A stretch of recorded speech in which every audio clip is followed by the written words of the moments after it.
students, welcome back to your English class. So ready to learn English? Okay. Today I'm going to start out with a new topic, that is your 15th poem, Eagle and the Beetle, written by Vikram Seth. So open your textbook to page number 155 and be ready with your notebook and your pencil to underline the important meanings and note down it in your notebook. So before starting off with the recitation and explanation of the poem, let us have a short introduction about the poet Vikram Seth. Vikram Seth, born in 1952, is an Indian poet, novelist, and travel writer known for his verse novel The Golden Gate, which was written in 1986, and his epic novel A Suitable Boy. Seth has also published 5 volumes of poetry. Summary of the poem The Eagle and the Beetle, written by Vikram Seth. The poem begins with the friendship between a hare and a beetle. Both were close friends and spent maximum time together. One day, an eagle attacked the hare. Despite repeated pleadings and requests of the beetle, the eagle killed the hare. The sad beetle decided to avenge the murder of her friend. Following the trail of blood drops, the beetle somehow found the nest of the eagle. When the eagle went out to prey, the beetle pushed the eggs down. After this incident, the eagle moved her nest, but the beetle tracked the new nest and repeated the act. Finally, the eagle went to Zeus for the protection of her eggs. Zeus asked the eagle to lay her eggs into his lap and promised her protection. When the beetle comes to know of this, she throws microscopic dung on Zeus' lap. Zeus, enraged, rose cursing and accidentally tipped off the eggs. Knowing this, the eagle died out of grief in some days.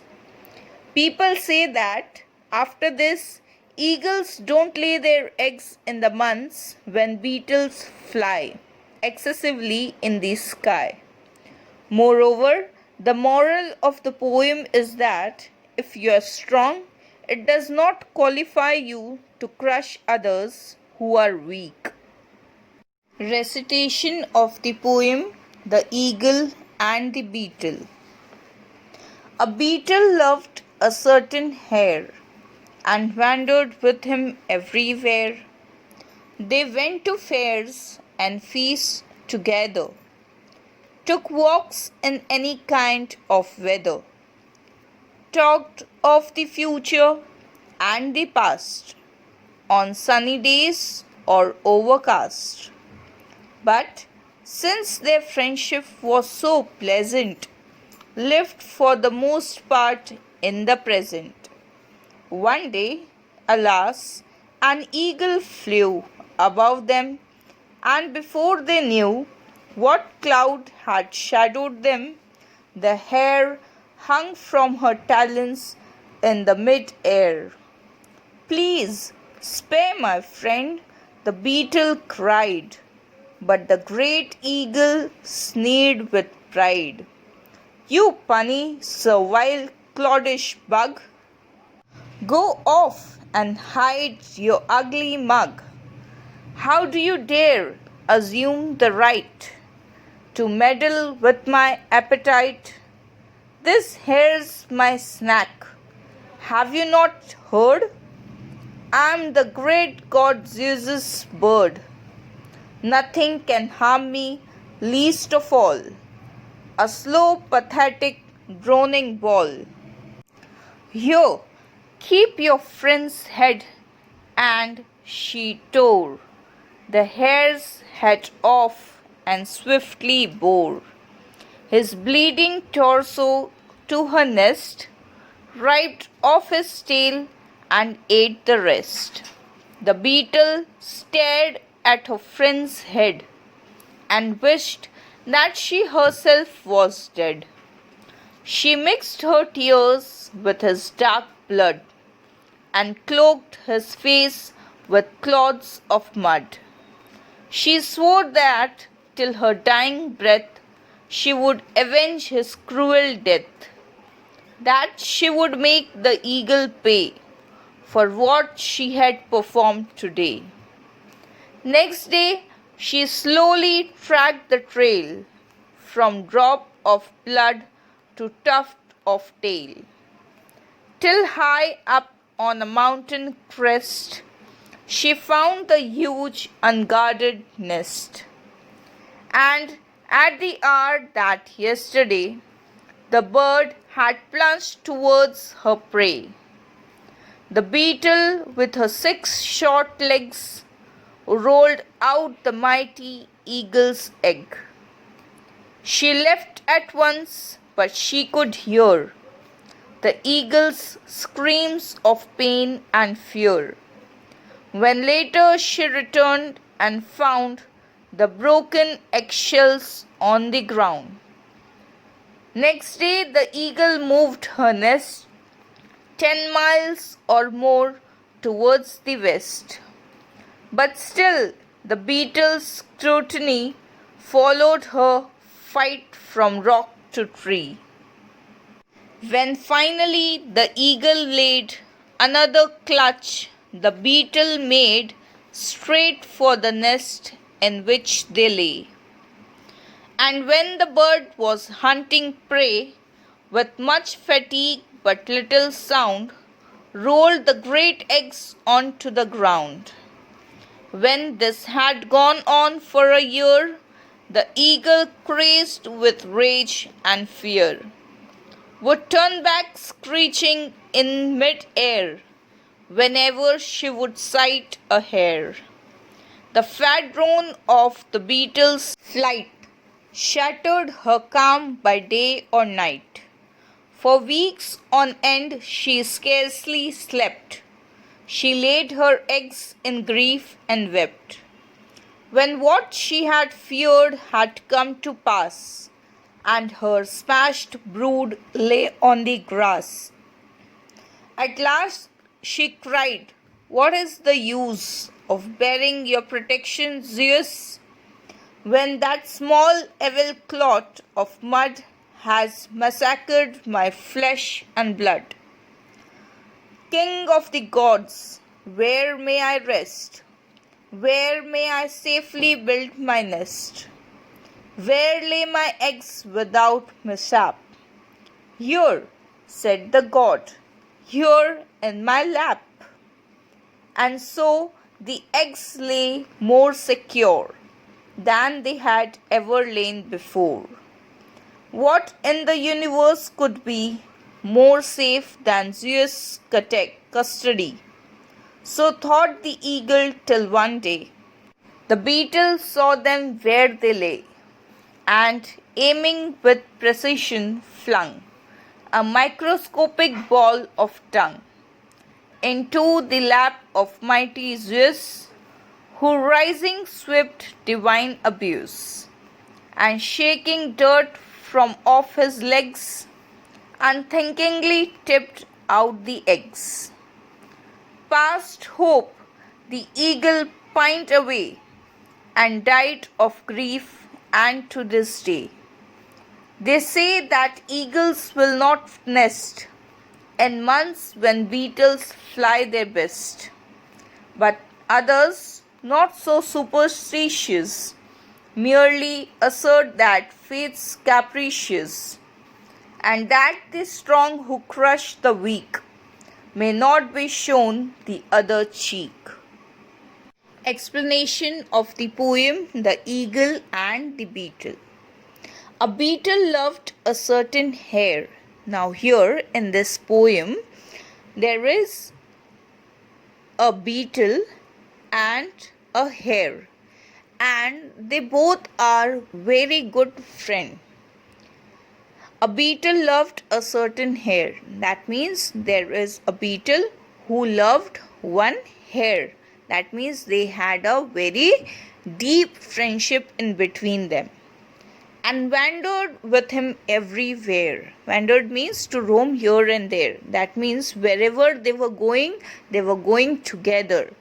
Beetle and hare were going, they were roaming here and there together. They went to fairs and feasts together. That means whenever they were going to fair or to roam anywhere or to have their feast, that means to have their meals or enjoy the party, they were going together.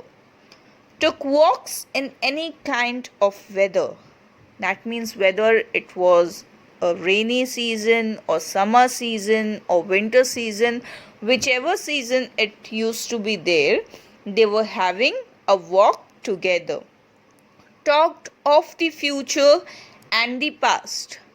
They were talking about the past and the future. There used to be many talks between them because they were close friends.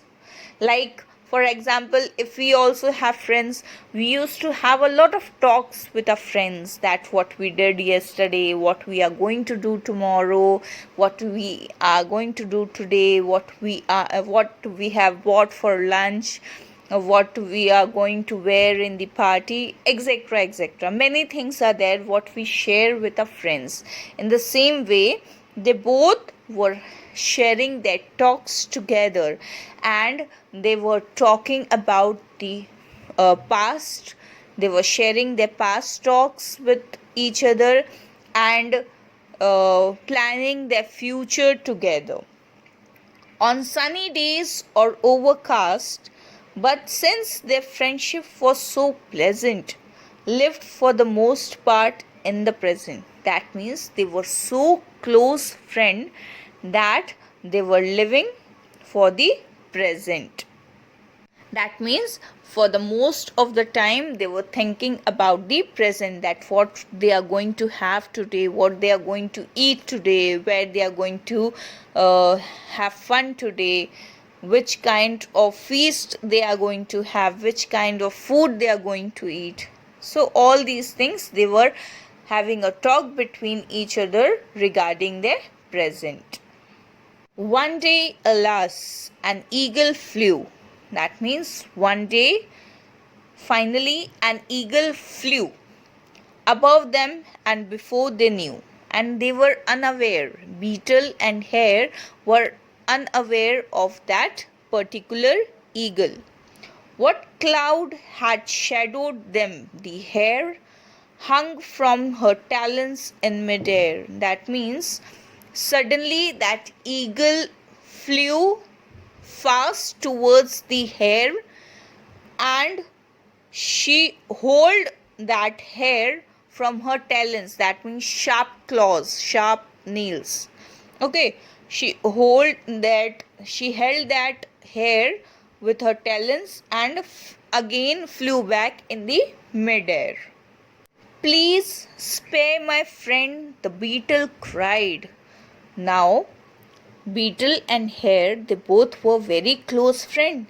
So, when eagle took that hare away in the air, beetle was crying and beetle was pleading in front of eagle to spare her friend, to leave her friend, not to eat her friend hare.